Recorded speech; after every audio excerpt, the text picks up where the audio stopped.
Hello! Now, if you didn't already know, I am a massive fan of flags. And by that, I mean massive. With this one, actually, I got this, well, I sent a letter to the Cambodian embassy, and they sent it back, and it is actually, I'll speak about this later on in the video, but, oh god, wrong way, it's actually hand sewn, well, I think it is. Pretty cool. I handmade these two for Eurovision. I also made this one for Eurovision, but I say I very not kind of, because I kind of made someone else to do it for me, but it was my idea. I also made a Finnish hat, but my cats kind of ate it, but I'll find a photo. Big flag! Now, what's weird about the last two, I got them both at a flea market in Florida by a strange woman. And the last one, it is indeed the British flag, and it was sold as Britain, but it was within all the other normal country flags, and by normal I mean modern. That flag is from 1606 to 1801. That is not a normal Britain flag. That is that was without Northern Ireland, but she was kind of selling it like it was Britain. So we bought it because it's a cool find.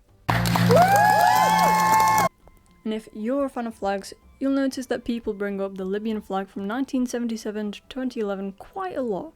The sole reason being, it's a modern flag that's just green. I mean, you have all of these beautiful intricate flags with dragons and loads of colours and a pineapple and eagles and more dragons, and then you get a block of colour? Well, why? I have spent absolutely months pondering over this, and upon a single quick search I found there are loads of flags that are single colours, and I wanted to know why. Now, centuries ago, the concept of a national flag didn't really exist. Various objects or pieces of cloth were used to represent a certain authority. Communications back then were very limited, and the usual geographic and political range of a medieval or early society ended just beyond its neighbouring countries. Say I own this little land right here, and I say, hey, this is my land. You can recognise it through this beautiful red flag that I have just made. The neighbouring countries or cities closest to me won't know of anywhere else with this beautiful red flag, because my little red flag will be recognisable enough in a region where there aren't any other red flags to confuse it with. Flags are a contemporary invention, and in the past, what we like to call flags today aren't given the same role of representations we now associate them with. They were in fact mostly used in battles or reconnaissance, so there was no need for the distinction of flags on a global scale. Now, there isn't a neat single year where single-coloured flags peaked worldwide. It depends on phenomenons, which I have kindly put into a list of, I think, 9 reasons. So, you can enjoy these. Reason 1, production costs and technical limits. This might be the simplest answer for them all. Upon doing my research, I spent a good week looking at flags. Now that might sound super boring for the majority, but a little bit of my heart grew bigger each time I saw a new flag. I found that 57.14% of the flags I found were designed before 1856. This date is important because that is when synthetic dye was invented. Obviously, single-coloured flags were the cheapest to have. There were fewer dyes, simpler sewing, or just one piece of cloth, and no applique, embroidery, or seals, which would cost more and consume more time. Particularly in pre-industrial eras, bright pigments and dyes were expensive or rare, such as Tyrian purple. Cochineal. Well, you've just seen me learn how to pronounce the word cochineal. Natural dyestuffs like cochineal were major commodities where this Tyrian purple would be worth the equivalent of months or years of labour in antiquity. In 1831, American Dye Journal recorded cochineal at about $5 per pound. This is 359.54 pence worth of dye or whatever. Crazy amount for just a single colour. Cochineal is concentrated and dye is used to measure ounces to dye specific weights of silk and wool. A 19th century recipe says 4 ounces of cochineal per 1 pound of silk for a deep red. Dye alone for a pound of silk could be a non-trivial fraction of a craftsman's pay. Converted to modern purchasing power, that is significant. And upon researching, I found this really cool, interesting story that maybe it's not actually interesting at all, but oh well. In 1243, Henry III commissioned the embroiderer Mabel of St. Edmunds to make him a standard of ruby samite, I think, embroidered with gold and the images of the Virgin and St. John. This was to be displayed near the altar at Westminster Abbey, and she completed the flag in November of 2044. No, she didn't. She completed the flag in No, she didn't. What the hell? She completed the flag in November of 1244. Depending on when she was commissioned, it conceivably could have taken Mabel almost 2 years to complete just one embroidered flag. This cost Henry 10 quid for Mabel's labour plus expenses, or 15,467 and 1 pence pounds in modern money for a single flag. Whoa! But what would it cost today to run a single colour flag versus multicoloured? Well, the synthetic dye revolution started with Perkins mauve in 1856, and by the late 19th century, synthetic dyes made a wide palette much cheaper. That changed the cost for flag colours worldwide forever. Nowadays, a mass-produced polyester flag, common 3x5 foot, that a single colour or simple designs are cheap, 8 quid for a standard flying flag. Just like this beautiful French one. Whereas custom or embroidered flags can run hundreds to thousands because of labour and material. The website I found to try and find or purchase embroidery flags don't even tell me the price, because I would have to ask them like beforehand, because they don't know it would cost that much. I am not about to spend that much money on an embroidered flag. Actually, I don't know much about embroidery, but I did send a letter to the Cambodian embassy once, and they sent back a flag that isn't just a normal flag. It was hand sewn! That is sick. Reason number 2, simplicity and visibility, or the design and practical use. Now imagine you are on the battlefield all dressed up in your chainmail armour, and you need a way to say you're surrendering. How do you go about that the easiest and fastest way? Using a single colour was a good way to identify compatriots on battlefields when you lack standardised uniforms. Flags needed to be seen and identified at distance, in wind, on ships, and on these chaotic battlefields. A plain field or one strong colour is legible from far away, easy to distinguish when a flag is flapping or tattered, and cheap to reproduce in coherent mass batches. I'm sure if you are watching a flag video, you have heard of flag etiquette.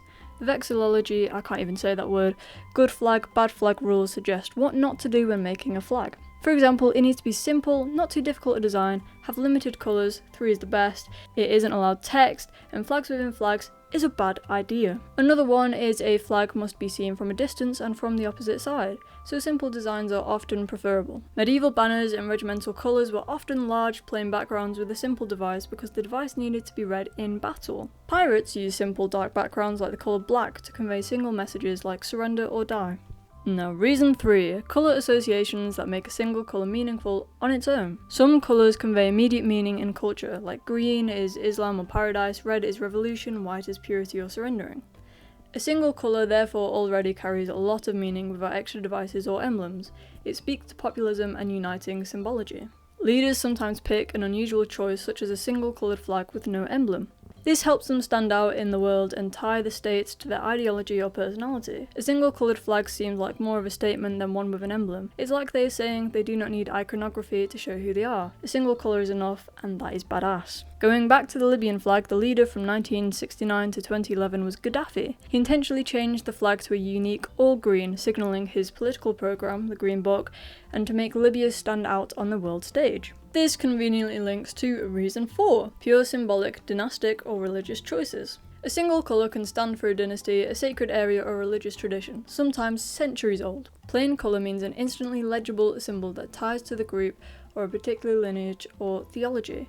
I can't say the word lineage, I can't say loads of words this time, but oh well. Continuing with Libya, it symbolises Gaddafi's Green Revolution and his Green Book political philosophy. This was more of an explicit political symbolism and rebranding, and not just they ran out of ink. Sticking with Islam, plain dynastic banners are an ancient practice. Black Abbasids, I'm so sorry for pronunciation, and white Umayyads, Fatimid or other dynasties were early Islamic dynasties that used plain standards and colours as dynastic marks. Reason 5. Political or ideological signalling, where one colour can just mean a movement. Single colours are easy, memorable tokens of political movements such as red, meaning revolution or socialism, and black meaning anarchism. We've already established that they're also cheap to make, easy to mass produce for rallies, and powerful as shorthand. But they also provide the reinforcement of connotations, and eventually in the flag world become a myth. Thank you, Roland Barthes. Take, for example, the all-famous red background. During the 1900s, in the time of the Cold War, there was such a thing called the Red Scare. This was when one of the most, if not the most powerful country was absolutely terrified over a single colour, the colour red. And that was because of its association with communism and the Soviet Union. If a flag had a red background, it was more than just a colour, it was an association with the Soviet Union and the expectancy to be communist. Or black flags being used for anarchist movements where the colour was adopted by anarchists from the late 19th century. Or the plain white Taliban flag from 1996. By September of that year, the Taliban had captured Kabul, killed the country's president, and established the Islamic Emirate of Afghanistan. They initially used a plain white banner and then later they added text.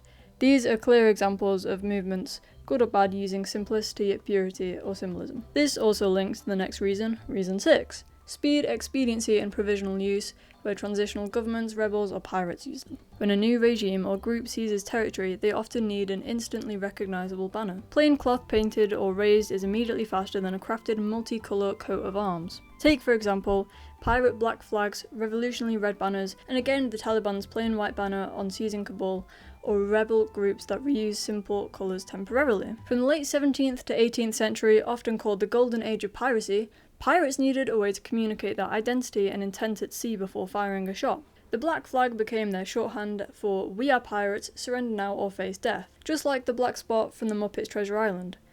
I completely ignored the original film because the Muppets adaptation is better and it actually gave me nightmares as a kid.